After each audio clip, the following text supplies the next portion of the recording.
When I first met Daniel, he seemed like the perfect roommate. We were both looking to split the rent, and he came across as polite, titty, and easygoing.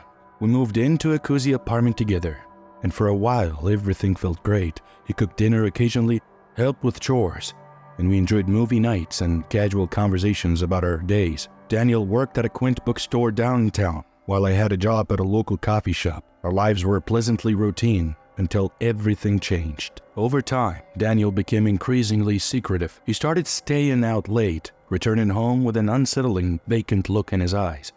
Whenever I asked where he'd been, he'd brush it off with vague excuses about hanging out with friends. Something felt off.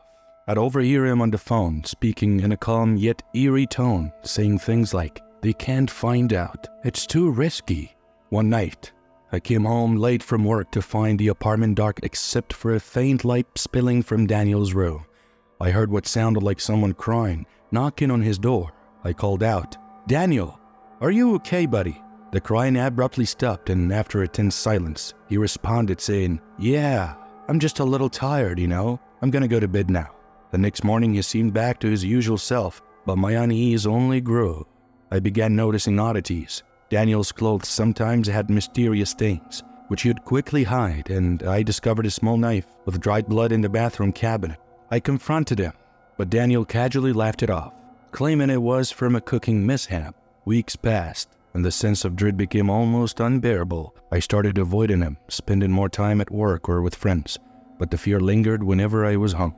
One evening, while Daniel was out, I decided to investigate a little. I felt guilty invading his privacy, but I needed answers. I rummaged through his room and found a hidden box in his closet, buried under some clothes. My heart raced as I opened it, revealing a chilling collection of newspaper clippings about unsolved murders in our city. Each article was marked with Daniel's notes, detailing the crimes, including photos of victims and personal items. I was overwhelmed with horror and disgust as I put everything back and fled the apartment. I ended up at a nearby park, trying to steady my nerves. After gathering my courage, I called the police and reported everything. When they arrived, I showed them the box, and they took it very seriously. They began investigating Daniel, and I stayed with a friend, terrified to return to the apartment. Days later, the police called with shocking news. Daniel had been arrested. He was caught trying to dispose of belongings from another victim, and evidence linked him to multiple murders. The revelation left me with a chilling mix of relief and terror. The person I had shared my life with was a cold-blooded killer. Returning to the apartment to pack my things was an eerie experience. The place felt different, almost sinister. Every shadow seemed to hide a secret, every corner a lurking danger. I couldn't believe I had been living with a murderer, oblivious to the signs. As I packed, I discovered a note from Daniel, saying, "I'm sorry you found out this way. I never wanted to hurt you. You were the only real friend I had. Goodbye." That night, I left the apartment for good, moving to a new city to escape the nightmare. Despite my efforts to start fresh, the memories haunted me. I constantly questioned how I had missed the signs, and how many lives might have been spared if I had acted sooner. Living with Daniel changed me forever. I became hyper-aware and wary of those around me, never letting anyone get too close. The fear and mistrust lingered, a haunting reminder of the dark secret I had lived with, the secret of my roommate, the murderer. Driving down an isolated highway one night, I felt like I was in the middle of nowhere. The road stretched out before me, an endless dark ribbon under the faint glow of the moon and my headlights. It was late and exhaustion was setting in. The radio had long since lost its signal, leaving me alone with the engine's monotonous hum and my racing thoughts. As I drove, I noticed the gas gauge dipping dangerously low. I'd hoped to make it to the next town, but now, with the needle hovering just above empty and no gas stations in sight, I was filled with dread. Suddenly the engine sputtered and coughed before giving out completely. I coasted to a stop, my heart sinking. I tried cranking the ignition, but it was futile. The car was out of gas, and I was stranded in the middle of nowhere. I pulled out my phone, only to find there was no signal. I was utterly cut off. The road was deserted, surrounded by nothing but dense trees and oppressive darkness. Reluctantly, I locked the car and decided to wait inside. I felt safer to stay put rather than venture into the pitch-black wilderness. Time dragged on slowly as I checked my phone repeatedly, but the signal never returned. The silence outside was eerie, occasionally broken by the rustling of leaves in the wind. My nerves were frayed, and I was on edge. Then, I saw something out of the corner of my eye. A figure was emerging from the woods, and my heart raced with fear. As the figure approached, I saw that it was a tall, thin man with wild hair and a scruffy beard. Someone who looked like he'd been living rough. He came up to my car and stopped by the driver's side window, peering in with frantic, unkempt eyes. Then, he began knocking on the window. At first, it was gentle, then with increasing force. The sound was jarring in the still night. Then all of a sudden he started saying, "Hey, let me in. I need help." I swear, his voice was so muffled through the glass. Panic surged through me, as there was no way I was letting this stranger into my car. I shook my head and gripped the steering wheel tightly. The man's knocking grew louder, more desperate. My mind raced with horrifying possibilities. What did he want? And why was he out here at this hour? Just when I thought things couldn't get any worse, headlights appeared in the distance. A car was approaching, and I felt a surge of relief. I honked the horn, desperately trying to catch the driver's attention. The car slowed and came to a stop behind me. It was a police car. 2 officers emerged, their flashlights slicing through the darkness as they approached. The man from the woods stepped back, his anxiety palpable. "Is everything all right here?"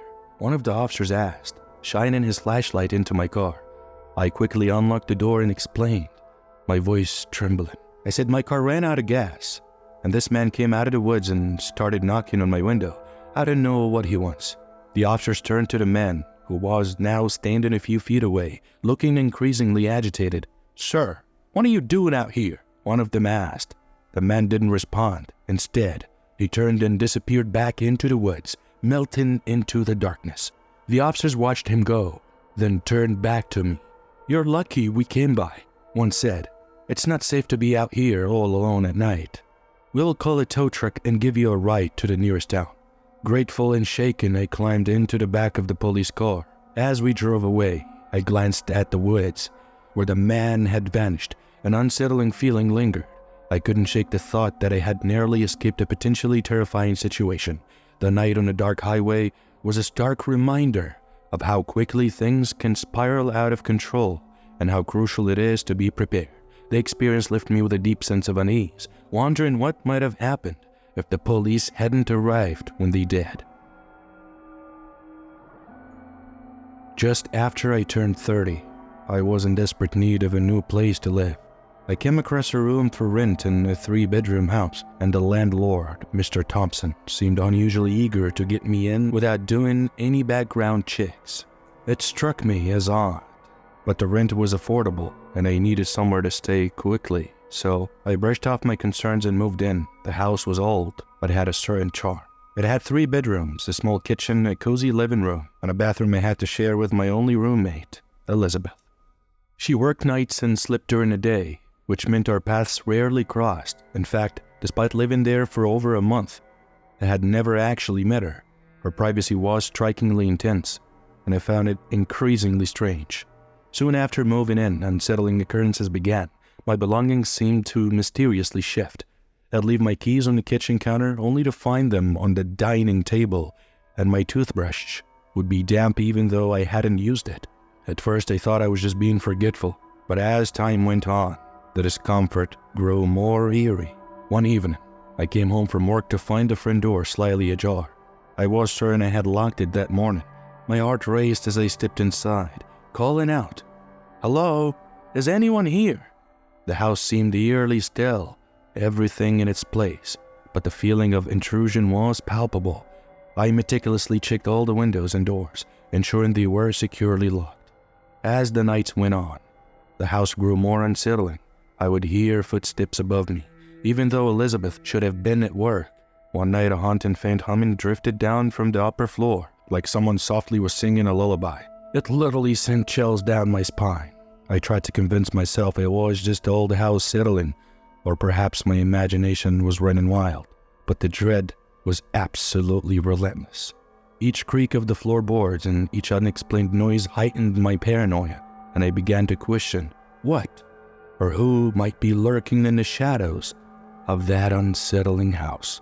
The turning point came one fateful Friday night when I decided to unwind by watching TV in the living room. As I settled in for a late-night show, a chilling sensation of being watched crept over me. I glanced around but saw nothing. Trying to dismiss the eerie feeling, I focused on the TV. Then, with a sudden flicker, the living room light went out. My heart raced. The only illumination came from the TV's dim glow. I turned around slowly, only to see a shadow figure standing in the hallway. Elizabeth. She lingered for a moment before turning and walking away in silence. Elizabeth! I called out, my voice trembling, but there was no answer. My anxiety spiked. I quickly switched the light back on and retreated to my room, locking the door behind me. That night, sleep eluded me, as I couldn't shake the image of Elizabeth standing in the darkness, watching me. The next morning, overwhelmed by fear, I packed a small bag and sought refuge in a nearby motel. I needed to clear my head. I called Mr. Thompson and recounted the strange occurrences. His concern was evident, but his help was minimal. At the motel, I finally managed to get a restful night's sleep. Returning to the house the following day to retrieve my belongings, I noticed something unsettling. The house felt unnervingly quiet. As I packed, I passed Elizabeth's door, which was slightly ajar. Driven by curiosity, I pushed it open and peeked inside. The room was shrouded in darkness, revealing only a small bed, a dresser, and a collection of old photographs. The room seemed untouched for years. One photo in particular caught my eye. A younger Mr. Thompson standing beside a woman who looked exactly like Elizabeth. The date on the back read 20 years. A shiver ran down my spine. How in hell could Elizabeth look the same now as she did in the photo? I heard a creak behind me and spun around, but no one was there. Clutching the photo, I fled the house, my mind racing. I went straight to Mr. Thompson's office and showed him the photo. He turned pale and confirmed that Elizabeth was his sister, who had mysteriously disappeared 20 years ago. He had kept her room exactly as it was, hoping she would one day return. The woman I had been living with was not his sister, but something else entirely, stricken with a mix of fear and sorrow. I realized I couldn't stay in that house any longer. I moved out that very day and found a new place to live. I never returned to the old house. Sometimes, late at night, I still ponder who or what Elizabeth really was. Some mysteries I learned are better left unsolved.